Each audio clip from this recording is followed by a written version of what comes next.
Seja bem-vindo a mais um vídeo do canal e no programa de hoje faremos uma análise completa dos favoritos ao CrossFit Games. Eu vou trazer o meu top 5 e quem eu acho que será o novato do ano. Falaremos também de Danielle Brandon, que deu uma declaração polêmica onde ela criticou a imprensa que noticiou a sua traição. E posteriormente a isso ainda trouxe uma notícia bombástica que irá trocar a sua equipe de coaches a 15 dias do CrossFit Games. E para fechar, eu responderei as principais perguntas feitas por vocês no último vídeo aqui do canal. Se você gostou do conteúdo do programa de hoje, me acompanhe até o final desse vídeo.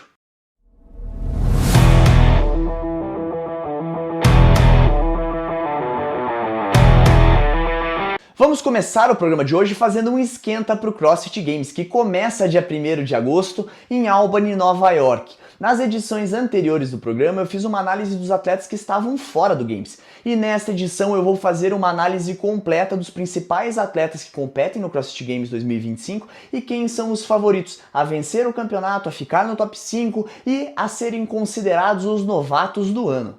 Vamos falar da categoria masculina, onde teremos disputas emocionantes, como por exemplo o tirateima entre Jeffrey Adler, campeão do CrossFit Games em 2023, e James Springer, campeão em 2024. Quem será que é o homem mais condicionado da atualidade?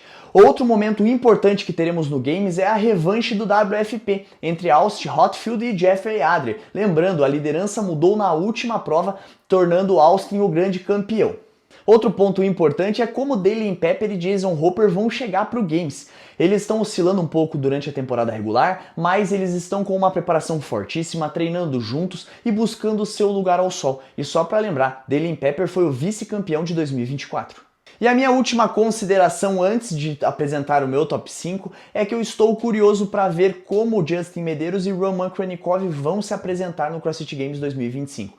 Eles sofreram com várias lesões nas últimas temporadas e antes dessas lesões eles eram atletas fortíssimos sempre no pódio da competição. Então eu estou curioso para saber se eles chegam 100% no CrossFit Games desse ano. E agora vamos para o meu top 5. Coloquei Jeffrey Adler na primeira colocação. Sim, eu acredito que o campeão do CrossFit Games de 2023 retorna para o posto de homem mais bem condicionado do mundo. Ele está fazendo uma excelente temporada, venceu a semifinal online com facilidade. No WFP ele estava vencendo de maneira dominante, até cometer um erro na prova final e cair para a quarta colocação, mas eu acredito que no formato do CrossFit Games ele é imbatível. Na segunda colocação eu coloco Austin Hotfield. O novato do ano passado vem fazendo uma temporada perfeita. Venceu o Mayhem Classic de maneira dominante, venceu o WFP na última prova e vem para incomodar Jeffrey Adler. Na terceira colocação eu coloco James Spring. O campeão do ano passado é muito constante, ficou na segunda colocação no WFP e nesse formato de CrossFit Games com mais eventos ele se destaca muito. Na quarta colocação eu coloquei Dalen Pepper. Ele não começou a temporada muito bem, vinha de uma lesão, mas ele vem treinando de maneira incrível, foi o segundo lugar no ano passado e vem firme para buscar o seu talvez lugar no pódio. E na quinta colocação eu coloco Justin Medeiros. A gente nunca pode esquecer de um bicampeão de CrossFit Games. Outros nomes importantes que eu gostaria de destacar é Roman Kranikov, Jason Hopper e Colton Merters. Fiquem de olho nesses três atletas, eles podem ganhar alguns eventos e surpreender. E o novato do ano da categoria masculina, sem sombra de dúvidas, será o americano T.A. Jenks. O multicampeão do CrossFit Games na categoria Teens faz a sua primeira aparição na categoria principal. E ele é o grande favorito ao novato do ano, ele já venceu esse ano o Syndicate Crawl, um dos campeonatos classificatórios mais respeitados dos Estados Unidos, e está fazendo uma preparação alucinante junto de Dalen Pepper e Jason Hopper. E outro detalhe importante sobre T.A. Jenks é que nesta semana saiu um documentário feito por Andrew Hiller que mostra a rotina de treinos de T.A. E nesse documentário um ponto me chamou muito a atenção, o fato dele ser questionado por que ele bloqueou a Dani Spiegel. Ele respondeu que ele estava seguindo a atleta pelo CrossFit e que ela ultimamente estava postando muitas fotos com poucas roupas, então ele bloqueou a atleta porque isso não interessa para ele no momento, ele está focado no Games. Ele tem apenas 19 anos e demonstra uma maturidade e um foco absurdo. O que vocês pensavam com 19 anos? E só Para finalizar, eu vou colocar aqui na descrição desse vídeo o documentário completo feito por Hiller, que tá incrível. E agora vamos falar da categoria feminina, que conta com várias baixas importantíssimas nesse Games. Das últimas 6 atletas que subiram no pódio, teremos apenas 2 em 2025, e a grande favorita continua sendo Tia Claire Tumen. A 7 vezes campeã de CrossFit Games volta às arenas mais importantes do mundo para sua última aparição. E ela, mesmo não estando 100% focada no CrossFit, está sim um degrau acima de todas as outras atletas e vai ser a campeã dessa edição. E antes de apresentar o meu top 5 da categoria feminina, eu gostaria de colocar mais alguns pontos importantes. O primeiro deles é a rivalidade entre Fê Sagaf e Danielle Brandon. As duas se odeiam, as duas são favoritas ao top 5 e Fê Sagaf é treinada pelo ex-namorado Danielle Brandon. Essa disputa vai pegar fogo. Outro ponto importante é Arielle Lowy e Hayley Adams tentando voltar para o pódio. Elas precisam se encontrar nesse campeonato para poder ter o seu lugar ao sol novamente. E o terceiro ponto importantíssimo é como vai chegar Brooke Wells. Será que ela vai vir com aquele sangue no olho que tornou ela grande campeã do Syndicate Crawl? E agora vamos falar do meu top 5. Na primeira colocação eu coloco Tia Claire Tumen. Sem sombra de dúvidas, ela vence o CrossFit Games em 2025, se consagra pela 8ª vez a mulher mais bem condicionada do mundo e deve se aposentar após esse evento. Na segunda colocação eu coloco Arielle Lowy. Ela é uma veterana muito bem condicionada e muito constante durante toda a competição. E eu acredito que nesse formato com várias pontuações, a sua constância vai colocar ela na segunda colocação. Na terceira colocação eu vou colocar a polêmica Danielle Brandon. Eu acredito que com um grupo reduzido de atletas de nome no Games, ela vai se destacar. Ela está vindo com sangue nos olhos por toda essa polêmica envolvendo o nome dela nas últimas semanas e eu coloco ela no pódio do CrossFit Games. Na quarta colocação eu coloco Fê Sagaf, a campeã do My Hand Classic, está performando muito bem e vai vir para esse top 5 do Games. E fechando o top 5 na quinta colocação eu coloco Hayley Adams. Ela melhorou muito nas provas de carga, que era uma dificuldade da atleta, mas eu ainda não sei se mentalmente ela está forte o suficiente para chegar no top 3. E outro nome que eu destaco na categoria feminina é o de Olivia Carstens. Ela é uma atleta muito completa, provavelmente vai vencer algumas provas no CrossFit Games, e eu gostaria muito de estar errado no meu top 5 e que o nome de Olivia estivesse no top 5. Ela e o TA são as novas gerações do CrossFit e eu quero muito que tenhamos novas dinastias no nosso esporte. E como novata do ano, eu estou em dúvida entre Ciria Merra, que deu um show na semifinal online vencendo a competição, e Mirja Van Horf, que venceu por 2 anos consecutivos o Open. Ambas as atletas são muito boas na fase online, e se eu tivesse que escolher uma das duas para vencer a novata do ano, seria a Ciria Merra, pelo que ela fez lá na semifinal online, vencendo várias atletas de nome, inclusive a Mirja Van Horf. Vamos falar dos brasileiros classificados ao CrossFit Games em 2025. Teremos 3 representantes na categoria Elite Individual. O primeiro que eu vou falar é de Kalian Souza, que está indo para o seu 3º CrossFit Games consecutivo. Em 2023 ele ficou na 32ª colocação, em 2024 na 23ª, e eu acredito que ele pode sim ficar dentro do top 15 neste ano. Ele vem demonstrando uma evolução absurda, é o melhor brasileiro do cenário mundial e com o formato de competição mais indoor, eu acredito que ele vai se destacar ainda mais. E o segundo atleta na categoria individual masculina é Luiz Henrique Alves Moreira. Ele que está estreando na categoria individual no Games, mas ele já competiu em Teams. Ele vem fazendo uma excelente temporada, venceu o Copa Sul e promete entregar tudo no CrossFit Games em 2025. Teremos também uma representante na categoria Elite Feminina, a Luísa Marques. Ela que já foi ao CrossFit Games na categoria Teams, ficou alguns anos buscando essa vaga na categoria individual e o convite veio após a 2ª colocação no Copa Sul deste ano. Eu vou colocar um ponto importante, ela vai surpreender muita gente nos movimentos complexos de ginástica, ela tem um domínio absurdo desse fundamento. E estaremos torcendo para todos os brasileiros performarem bem, que eles se divirtam, que consigam conquistar o seu objetivo pessoal nesse CrossFit Games e estaremos lá na torcida, vibrando a cada momento com vocês. E agora que encerramos as análises dos atletas, eu gostaria que vocês colocassem nos comentários quais atletas estarão no top 5 de vocês. Coloquem em ordem, do primeiro ao 5º colocado. E antes de mudarmos de assunto, eu gostaria de dizer que o CrossFit divulgou mais uma prova que teremos no Games, o evento 2, ele está aqui ao lado.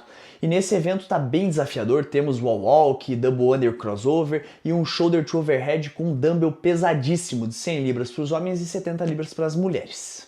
E agora vamos ao segundo bloco do programa de hoje, porque Danielle Brandon rompeu o silêncio, veio a público nas suas redes sociais para fazer críticas duríssimas às pessoas que falaram da sua vida amorosa. Eu fui uma dessas pessoas, mas eu acredito que a crítica da atleta foi mais voltada ao Seven Podcast, que foi duríssimo nas palavras quando comentou da traição da atleta. Mas em resumo, eu vou colocar esse depoimento dela na íntegra após a conclusão do programa, mas em resumo ela falou o seguinte, que ela é uma atleta de CrossFit e que as pessoas não têm nada a ver com a vida amorosa e particular dela. E é muito difícil falar do CrossFit da Danielle Brandon sem envolver a vida pessoal dela nesse momento, porque ela anunciou uma troca importante na sua equipe de coaches. Ela fazia parte da Brute Strength, que é liderado por Alison Over e Matt Torres, o ex-namorado dela. Então ela teve que trocar a equipe às pressas, a menos de 20 dias do CrossFit Games, e ela escolheu uma nova equipe para ir, que é do treinador Adam Neifer e do Jesse Bifano. Eles são os dois coaches do Justin Medeiros. Eles estão com o Justin Medeiros desde que ele ganhou os 2 CrossFit Games. Não tem como não dizer que a vida pessoal de Danielle Brandon não atrapalhou ela em muito nessa temporada de CrossFit. Troca de coach a 20 dias do CrossFit Games é inaceitável na Elite. Essa é a etapa que eles estão só fazendo os pequenos ajustes finais, testando provas, esse tipo de coisa. Começar um trabalho do zero sem conhecer a atleta a 20 dias do CrossFit Games é um desafio muito grande para o Jesse e para o Adam. E a Danielle Brandon escolheu esses 2 coaches e eles se pronunciaram dizendo que o El e o Matt fizeram uma transição amistosa e que colocaram ele a par de todos os pontos que a atleta estava trabalhando. E agora aqui embaixo eu vou colocar os pontos positivos e os pontos negativos nessa troca de emergência de Danielle Brandon. O principal ponto negativo é o tempo. Não tem como o Adam e o Jesse conhecer Danielle Brandon em 2 semanas, destacar pontos positivos, negativos e nem fazer um bloco de programação. Como destaque positivo, Danielle Brandon pode sim vir para o CrossFit Games 2025 com aquele sangue no olho, aquela raiva, aquela vontade de vencer. Assim como o Brooke Wellens chegou no Syndicate. Ela havia tomado uma punição ali na semifinal online, perdendo a vaga do CrossFit Games, e ela foi pro Syndicate com o sangue nos olhos, não falava com ninguém e dominou o campeonato e venceu. Eu acredito que Danielle Brandon pode se apresentar de uma maneira parecida no CrossFit Games. E o segundo ponto positivo é que o Jesse e o Adam só tem o Justin Medeiros de atleta na Elite. Então eles não vão precisar dividir a atenção com vários atletas, como o El e o Matt iriam precisar dividir no CrossFit Games, porque eles têm vários atletas da Elite que são mentorados por eles. E agora vamos ao terceiro e último bloco do programa de hoje, onde eu respondo perguntas e comentários feitos por vocês nos vídeos anteriores aqui do canal. E vamos começar com um comentário feito por Rodrigo Bruno 6291. Dizer que o WFP fracassou no segundo evento é um exagero total. Eu não concordo com você, eu acho que ele fracassou ainda antes até, logo depois do primeiro evento eu poderia dizer. Por quê? Porque o WFP fez um investimento altíssimo para superar o CrossFit Games. E não foi isso que a gente viu. Eles entregaram uma competitividade absurda na arena, esperada já pelo grupo estrelado de atletas, mas fora da arena eles não tiveram o retorno que eles esperavam. A receita foi baixíssima, os gastos foram altos e isso configura um fracasso do evento. Só para vocês terem uma ideia, eles lançaram um podcast na semana passada, o primeiro episódio do podcast teve 150 visualizações em 10 horas, eu acho, de visualização. Isso é um número baixíssimo pelo investimento que eles fazem. Então eu acho sim que eles fracassaram. Eles prometeram muito, eles entregaram um bom evento em performance, mas não conseguiram colher resultados. Então eu acredito que se eles não colherem resultados nos próximos passos, se o investimento não gerar receita, não vai durar nem 2 temporadas. Então eu não acredito que seja um exagero, porque eu estou só colocando números e investimentos e receitas para mostrar para vocês que eles não têm o retorno que eles esperavam ter quando eles prometeram ser melhores que o CrossFit Games. Vamos para a segunda pergunta do programa de hoje, feita pelo Gabriel Miguel. Professor, o que tu acha sobre o tempo de punição por doping? 4 anos é praticamente o fim da carreira de um atleta médio. Eu concordo porque assusta e inibe outras tentativas, mas o que tu acha? Bom, primeiramente esse tempo de 4 anos não é dado pela CrossFit, é dado pela WADA, que é a agência que regulamenta o doping nos esportes de performance. Então no UFC, no futebol americano, vários esportes que usam a WADA têm esse mesmo tempo de punição, é um padrão. E essa punição pode ser de 4 anos quando há o uso direto da droga que busca uma melhoria de performance, e quando há uma contaminação cruzada, essa pena cai para 2 anos. Caso o atleta seja pego 2 vezes nessa pena de 4 anos, ele pode ter um banimento do esporte. Eu particularmente concordo com esse tempo de pena, eu acho que assim ele inibe o uso dos atletas. O que eu não concordo muito é com as substâncias que a UADA cobra no seu exame antidoping. Se você lê a lista de substâncias, analgésico, aspirina, várias coisas podem cair no doping. Então eu acho que eles precisariam dar uma revisada, principalmente no uso do CBD, essas coisas novas, peptídeo. Acho que eles podiam dar uma boa filtrada e uma boa melhorada em algumas substâncias que não levam uma performance direta, não elevam o condicionamento físico do atleta nem nada, ou são usadas apenas para uma recuperação de lesão. E agora vamos para a terceira e última pergunta, feita pelo Rogério Almeida. WFP não vai durar 2 temporadas, mas o CrossFit que está sendo vendido pela segunda vez em poucos anos vai durar? Me explica isso. Bom, o CrossFit vai durar. O CrossFit é um modelo de negócio, ele não é apenas um campeonato. Ele compõe as suas receitas de entradas de dinheiro das afiliações, de cursos, de várias outras composições, e a parte do esporte, do CrossFit Games, é apenas um braço. Esse braço, a CrossFit já disse que não dá dinheiro e que por vários anos ele fica ou no 0 a 0 ou até dá um prejuízo. Mas se compor a receita total da empresa, a empresa ela é viável. Por que ela está sendo vendida de novo? Primeiramente, a primeira venda foi porque o Greg Glassman foi preconceituoso em um comentário que ele fez e forçou a venda da empresa para que não caísse a receita com afiliações. Então a empresa foi vendida rapidamente. Agora a empresa está tentando vender porque o grupo que comprou esperava projetar lucros maiores a longo prazo e isso não vem acontecendo. Na verdade, vem caindo a lucratividade da empresa. Então o valor que eles pagaram pela empresa não vale o que ela está rendendo para eles. É por isso que eles vão vender e é por isso que eles estão aceitando o prejuízo e vão vender até por um valor menor. Mas ela está muito longe de quebrar, é uma empresa que ainda é muito sólida. E comparado ao WFP, que é um grupo que está só investindo num campeonato que não está gerando retorno, sim, eu acredito que ele tende a fracassar muito antes da CrossFit, que compõe toda a sua receita em vários braços separados. Chegamos ao fim de mais um programa aqui no canal e antes de encerrar eu gostaria de dizer para vocês que o meu time que está classificado para o TCB está fazendo uma rifa para angariar fundos para conseguir viajar para o Guarujá. A gente é de Curitiba, de Ponta Grossa, então a distância é muito longe para lá, os custos vão ser altíssimos. Tem mais de 30 produtos na cesta que compõem essa rifa e quem puder nos ajudar custa R$15 e eu vou deixar o link na descrição. Bom, se você chegou ao final desse programa, vai meu super agradecimento. Não esqueça de curtir, comentar e compartilhar o vídeo do canal e ativar o sininho para não perder nenhuma informação do meu, do seu, do nosso WOD News.